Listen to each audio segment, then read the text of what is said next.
What do you think of when I say emotional eating? I think that there is a negative connotation of that, and automatically thinking of somebody like sitting on the couch in their sweats, like binge watching a show, eating like a whole tub of like ice cream and snacks all around.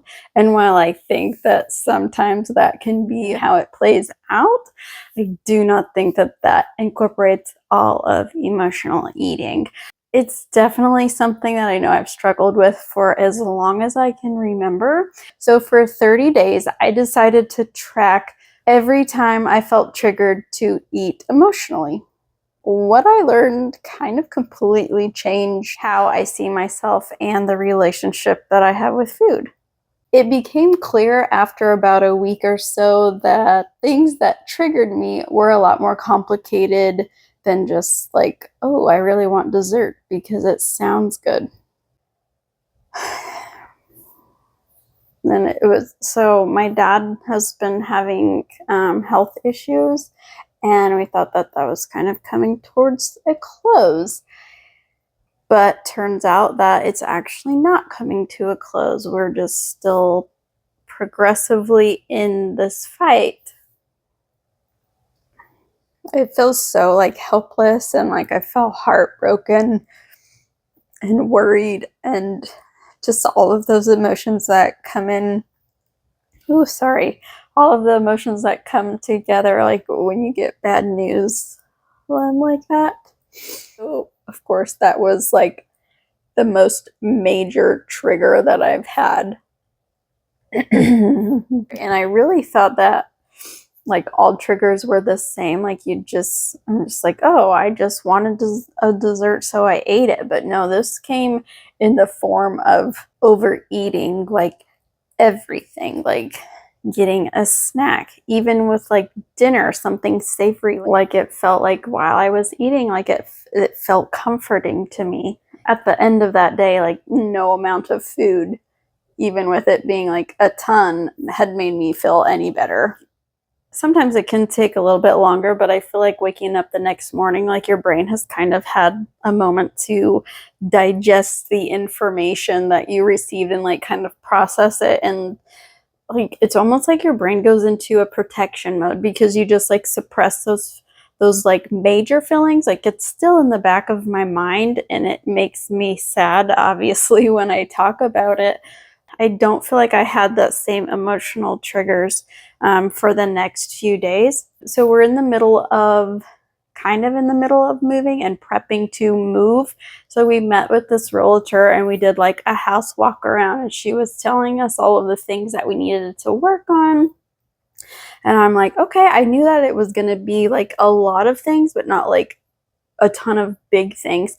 But even just looking around the house, and like I started like taking stuff off the walls that she said, and like trying to make piles of like sell this, keep this, store this. It feels like complete overwhelm. And so I found myself like thankfully grabbing, like we have these bags of nuts that I buy from Costco. They're like the huge ones. And no, I didn't eat the entire bag, but I did find myself like pouring myself some nuts because it was like a quick, like just grab and like mindlessly eat. Like, drowning in stress and like such a big life change is like I just needed something like to calm my nerves, and the calming of the nerves was like that freaking awesome texture of like eating a nut, like cashews, like when you bite into a cashew, like how satisfying it feels. Or maybe that's just me who gets satisfied from textures of food, which makes complete sense because I'm sitting here talking about what triggers me to eat. And so that would make sense that that like texture would play a role in like helping me calm my nerves.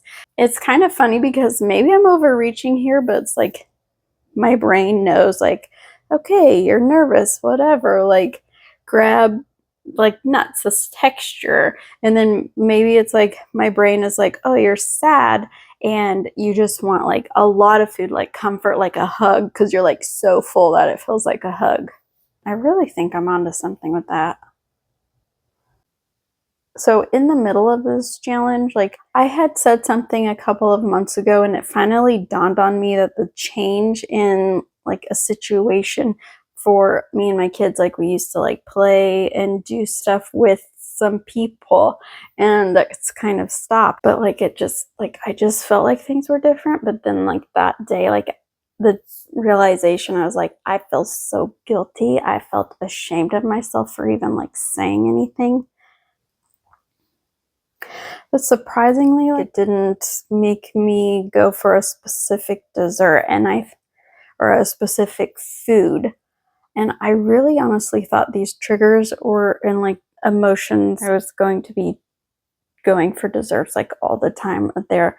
And I thought like maybe there was going to be something that was like this emotion triggered like this food, like cookies, or like shame was going to make me like eat cake or something because I love cake and like eating it, but I like every time I eat cake I feel guilty for it afterwards.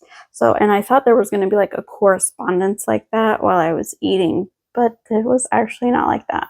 Not every single day was actually a struggle though. So towards the end of the challenge, it was like a bad weather day where it's cold and you just want to bundle up. We like to watch movies, but I'm like, there's only so many movies that you can watch at a time. So I just felt like overly bored.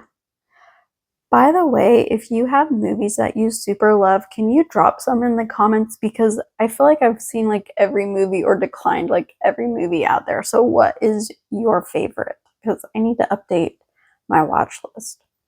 Anyways, I went to my little recipe folder and I was like, I'm going to make something like that my grandma had made because I have dried apricots and I need to use those up.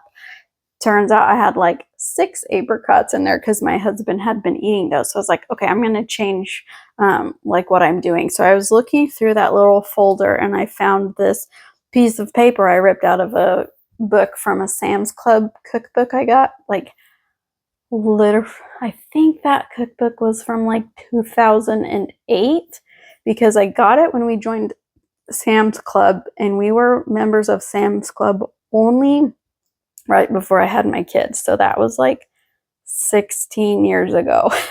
But I've never made this recipe. So I was like, oh, this looks good. I'm going to make this. And it was like these lemony, like not cheesecake bars, almost like a key lime pie. But it was like a bar and it turned out really good. But from the boredom, like I had 2 pieces that day and I was like, okay, I'm going to have to like control myself around this. Just because it's good doesn't mean that I'm going to just sit here and eat it.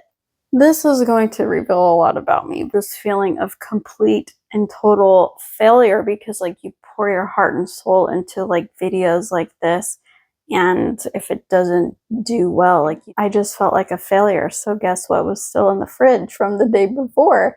Yeah, all of those bars. So I pretty much sat there and ate the entire thing because my husband was like, oh, what are you eating? And like came and like stole a piece, but otherwise that was all me, and thankfully it only made like a little 8x8 pan.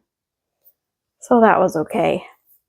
And I didn't feel like so guilty about it just because it was sugar-free. So I was like, I didn't screw myself over completely. Towards the end of this 30 days, there was this moment where I decided to try on a pair of pants that I could not fit into. And so I had that in my brain, like, okay, these aren't going to fit, but we're going to use this as like, this is like a day 1 measurement. Sugar addiction has kind of impeded my weight loss and like been struggling to lose weight for a really long time. Anyway, so I needed a way to measure progress without actually using the scale. And I went into thinking like, okay, these aren't going to fit and that's okay. But I was really surprised because I could get them like up over my hips more than I thought that I was going to be able to do. Like I couldn't help but smile at that because I didn't think that that was going to happen. If I do something well, like that happiness is like a trigger to like go celebrate with food or something like that.